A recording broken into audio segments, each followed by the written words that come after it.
ঘটনায় পশ্চিমবঙ্গের পুরুলিয়া জেলার আকবর মণ্ডল নামে এক দরিদ্র মুসলিম ফেরিওয়ালাকে কুড়াল দিয়ে কুপিয়ে নির্মমভাবে হত্যা করা হয়েছে। এই ঘটনায় তীব্র ক্ষোভ ও আতঙ্ক ছড়িয়ে পড়েছে।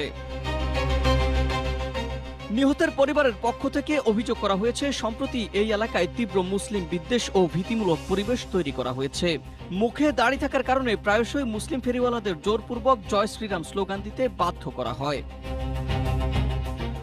আকবরের ২০ বছর বয়সী ছেলে জুলফিকার জানিয়েছেন, ওই দিন সকালে তার বাবা ভ্যানে করে স্টিলের বাসনপত্র বিক্রি করছিলেন।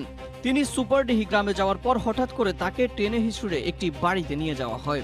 এ সময় সেখানে অপরিচিত এক লোক তার উপর হামলা চালায়। আরও জানিয়েছে, ওই ব্যক্তি প্রথমে তার বাবাকে লাঠি দিয়ে আঘাত করে। তার বাবা আত্মরক্ষার চেষ্টা করলে তাকে কুড়াল দিয়ে কুপিয়ে হত্যা করা হয়। এরপর বান্দোয়ান থানা থেকে এক পুলিশ কর্মকর্তা তাকে ফোন দিয়ে জানান তার বাবা খুন হয়েছেন।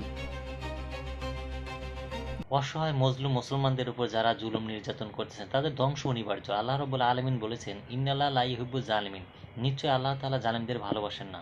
আর মজলুমদের আর্তনাদ, আল্লাহর বিচারের কোনো পর্দা থাকে না। মজলুমদের চোখের পানি কখনো বৃথা যায় না।